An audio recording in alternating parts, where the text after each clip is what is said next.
നമ്മുടെ സീറ്റിന് താഴെ ഒരു ലിവർ ഉണ്ടാകും. ഇത് പരമാവധി ബാക്കിലേക്ക് വലിക്കണം. സീറ്റിന്റെ വലതുവശത്ത് മറ്റൊരു ലിവർ ഉണ്ടാകും. അതും ഇതുപോലെ മാക്സിമം ബാക്കിലേക്ക് ആക്കുക. ഇനി സീറ്റ് ബെൽറ്റ് പതിയെ വലിക്കണം, മാക്സിമം പതിയെ വലിക്കണം. സ്പീഡ് കൂടിപ്പോയാൽ ഇത് വീണ്ടും ലോക്ക് ആവാനുള്ള സാധ്യതകൾ കൂടുതലാണ്. അതുകൊണ്ട് പതിയെ വലിക്കാം. ഇവിടെ സീറ്റ് ബെൽറ്റ് ലൂസ് ആക്കുമ്പോൾ അതിനനുസരിച്ച് ഇവിടെ ലൂസ് ആവും. അപ്പോൾ നമുക്ക് കാലിങ്ങനെ പുറകിട്ട് ഇങ്ങനെ ഇറങ്ങി ഈസി ആയിട്ട് സീറ്റ് ബെൽറ്റ് ലോക്ക് ആവുന്നതിൽ നിന്നും. ഓക്കെ, 2 ദിവസം മുമ്പ് ഒരു ആള് മരണപ്പെട്ടു. വാഹനത്തിന്റെ ഉള്ളിലിരുന്ന് തീ കത്തി, ഡോറ് പുറത്തുനിന്ന് ആൾ തുറന്നു കൊടുത്തിട്ട് പോലും സീറ്റ് ബെൽറ്റ് ലോക്ക് ആയതുകൊണ്ട് പുറത്തിറങ്ങാൻ കഴിയില്ല. റിപ്പോർട്ടർ ചാനലിന്റെ ഒരു പ്രോഗ്രാമിൽ ഇവർ കാണിച്ചു കൊടുത്ത ഒരു സിമ്പിൾ മെത്തേഡാണത്. ഇതൊരു 3-4 യൂട്യൂബേഴ്സും സെയിം സാധനം തന്നെ ചെയ്തിട്ടുണ്ട്. അത് ഇന്നലെ ആ സംഭവം നടന്നപ്പോൾ തന്നെ ആളുകൾ വീഡിയോ ആയിട്ട് വന്നത് ഈ ഒരു സാധനം. ശരിക്കും പറയണമെന്നുണ്ടെങ്കിൽ ഇപ്പൊ ഇവർ കാണിച്ച ഈ ഒരു ട്രിക്ക് അത് മഹാവിഡ്ഢിത്തരാം. ഒന്നാമത്തെ കാരണം എന്താണെന്ന് വെച്ചിട്ടുണ്ടെങ്കിൽ, തീ കത്തിയ സമയത്ത് ഫ്രണ്ടിൽ നിന്നും നമ്മുടെ മുഖത്തേക്ക് AC നമ്മളെപ്പോഴും ക്രമീകരിക്കുക മുഖത്തേക്കാണ് അല്ലെ. അങ്ങനെ തീ ആളി കത്തുന്ന സമയത്ത് നമ്മുടെ മുഖത്തേക്കായിരിക്കും ബ്ലോവർ എപ്പോഴും നിൽക്കുന്നുണ്ടാവുക. പെട്ടെന്ന് മുഖത്തേക്ക് തീ പടരാനും ബോധം കെട്ടുപോകാനുള്ള ഒരു സാധ്യതയുണ്ട്. ഈ ഒരു സമയത്ത് നമ്മൾ എങ്ങനെയാണ് കുനിഞ്ഞതിന് ശേഷം ആ ഒരു ലിവർ വലിച്ച് സീറ്റ് പിറകിലോട്ടാക്കി, നമ്മുടെ സീറ്റും പിറകിലോട്ടാക്കി പതുക്കെ ഈ ഒരു കേബിൾ വലിക്കുക, അല്ലെങ്കിൽ ഈ ഒരു ബെൽറ്റ് വലിച്ചെടുക്കുക. മഹാവിഡ്ഢിത്തരം എന്ന് പറഞ്ഞാൽ ഇമാതിരി ഊളത്തരങ്ങൾ ആരും പറഞ്ഞു കൊടുക്കരുത് എന്നുള്ളതാണ്. ഏറ്റവും എളുപ്പമുള്ള ഒരൊറ്റ കാര്യം, വളരെ സിമ്പിൾ ആയിട്ടുള്ള ഒരു കാര്യമാണ്. സീറ്റ് ബെൽറ്റ് ഒഴിവാക്കുക എന്നുള്ളതല്ല.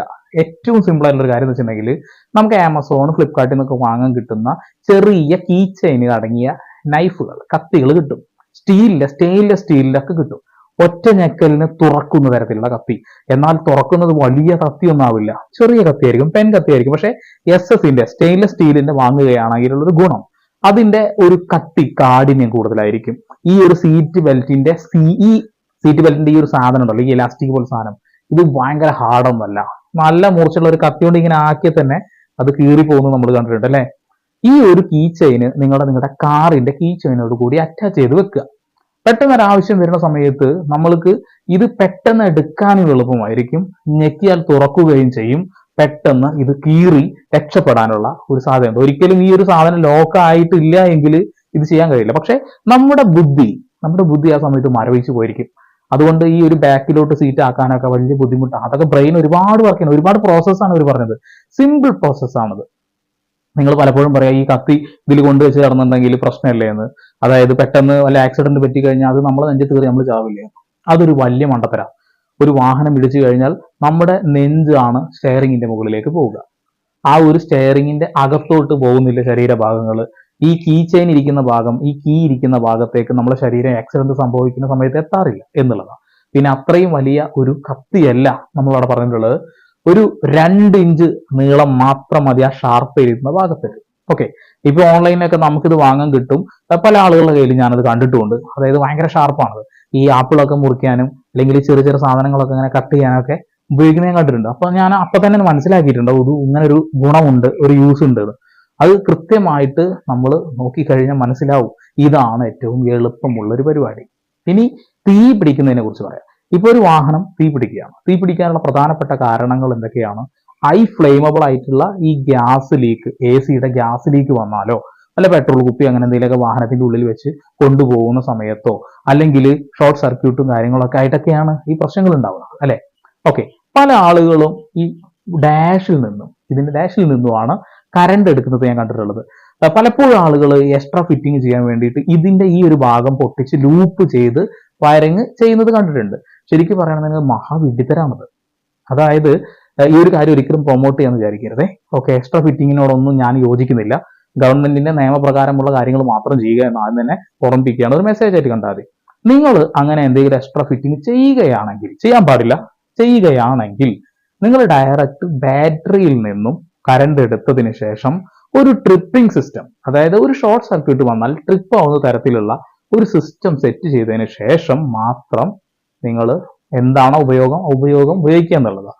പിന്നെ രണ്ടാമത്തെ കാര്യം, പല ആളുകളും പഴയ കാലത്തെ വാഹനങ്ങൾ, കുറച്ച് പഴക്കമുള്ള പവർ സ്റ്റിയറിംഗ് ഒന്നും ഇല്ലാത്ത വാഹനങ്ങൾ, പവർ വിൻഡോ ഒന്നും ഇല്ലാത്ത വാഹനങ്ങൾ വാങ്ങും. എന്നിട്ട് നമ്മൾ എക്സ്ട്രാ ഫിറ്റിംഗ് ചെയ്യും. ഈ എക്സ്ട്രാ ഫിറ്റിംഗിന്റെ സമയത്ത് നമ്മുടെ സ്റ്റെയറിംഗ് എടുത്ത് മാറ്റുന്നു. വളരെ സിമ്പിൾ ആണ് അല്ലെ. വേറൊരു ഇത് വെച്ചിട്ട് ഒരു ജസ്റ്റ് ചെറിയൊരു മോഡ്യൂളൊക്കെ ഉണ്ടാവുള്ളൂ. വളരെ സിമ്പിൾ ആയിട്ട് യൂസ് ചെയ്യാൻ പറ്റുന്ന സാധനം. പക്ഷെ അവിടെ വയറ് നിങ്ങൾ ഉപയോഗിക്കുന്നത് ലൂപ്പ് ചെയ്തിട്ടാ, ഒരിക്കലും കമ്പനി വയറിംഗ് അല്ല നിങ്ങൾ ഉപയോഗിക്കുക. അതുകൊണ്ട് അവിടെയും ഷോർട്ട് സർക്യൂട്ട് വരും. ഈ ഷോർട്ട് സർക്യൂട്ട് വന്നു കഴിഞ്ഞ് ചെറിയൊരു സ്മോക്ക് ഉണ്ടായാൽ തന്നെ AC പ്രവർത്തിക്കുന്നുണ്ടെങ്കിൽ AC ഇത് പരമാവധി ഇതിന്റെ ഉള്ളിലേക്ക് ഇങ്ങനെ എയർ കണ്ടീഷൻ ചെയ്യാൻ വേണ്ടിയിട്ട് ഉപയോഗിച്ചുകൊണ്ടിരിക്കും. ഒരു തീ വന്നാൽ അതിനെയും പരമാവധി ആളി കത്തിക്കാൻ ശ്രമിക്കും, അത്രേ ഉള്ളൂ. അപ്പൊ AC ഉപയോഗിക്കുന്ന സമയത്ത് ഒരു ഷോർട്ട് സർക്യൂട്ട് വന്ന പ്രശ്നങ്ങളാണ്.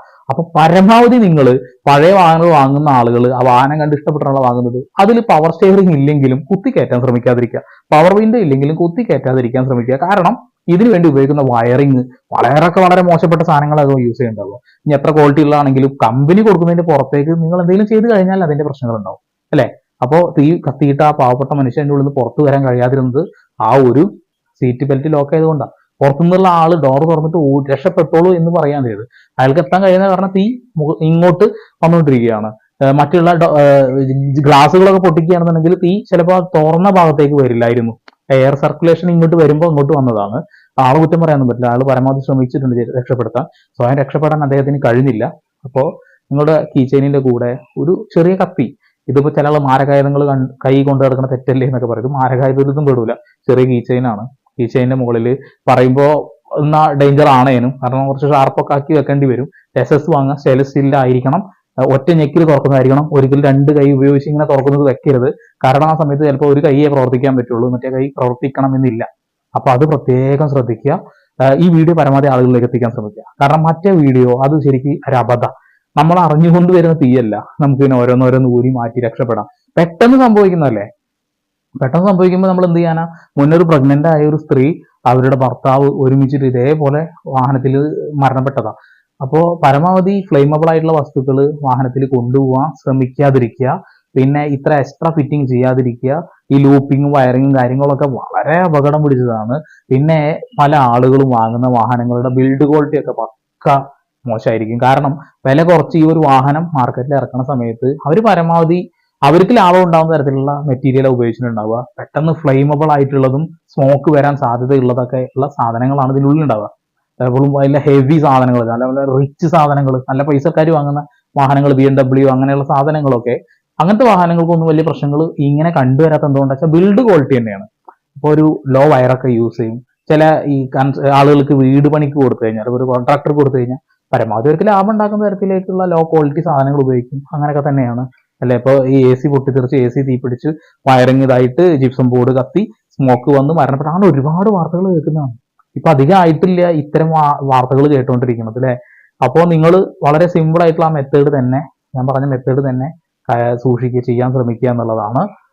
അതാണ് എനിക്ക് തോന്നിയിട്ടുള്ളത് ഏറ്റവും എത്രയും പെട്ടെന്ന് രക്ഷപ്പെടാൻ അതേ കഴിയുമെന്ന്. ഞാൻ ആ ഒരു സീറ്റ് ബെൽറ്റിന്റെ ഒരു കഷ്ണം ഒരു കത്തി കൊണ്ട് അരിഞ്ഞപ്പോൾ, ഒരു വലിയ മൂർച്ചയൊന്നും ഇല്ലാത്തൊരു കത്തി കൊണ്ട് അരിഞ്ഞപ്പോൾ തന്നെ സിമ്പിൾ ആയിട്ട് അരിഞ്ഞു, അത് കീറാൻ കഴിഞ്ഞു എന്നുള്ളതാണ്. അപ്പൊ നമ്മൾ ഒരു ഇതേപോലെ ഒരു കീ ചെയിൻ ആണെങ്കിൽ പെട്ടെന്ന് കീറാൻ കഴിയും. ബ്ലേഡൊക്കെ വെച്ചാൽ പൂച്ചിട്ട് കീറിപ്പോത്. അപ്പൊ ബ്ലേഡ് അപകടം പിടിച്ചതാണ്, കാരണം അതിന്റെ ഇരു സൈഡിലും മൂർച്ചയുള്ളത് കൊണ്ടാണ്. അതാകുമ്പോൾ ഒരു സൈഡിലെ മൂർച്ച ഉണ്ടാവുള്ളൂ, നമുക്ക് രക്ഷപ്പെടാൻ കഴിയും. അപ്പോൾ അതുകൊണ്ടാണ് ആ ഒരു സാധനം ഞാൻ റെക്കമെൻഡ് ചെയ്യുന്നത്. അതാണ് നല്ലതെന്ന് എനിക്ക് തോന്നുന്നു. ഓക്കെ, എന്തായാലും നിങ്ങൾക്ക് വീഡിയോ ഉപകാരപ്പെട്ടു എന്ന് തോന്നുകയാണെങ്കിൽ കൂടുതൽ ആളുകളിലേക്ക് എത്തിക്കാൻ വേണ്ടിയിട്ട് ഒന്ന് ഷെയർ ചെയ്യുക.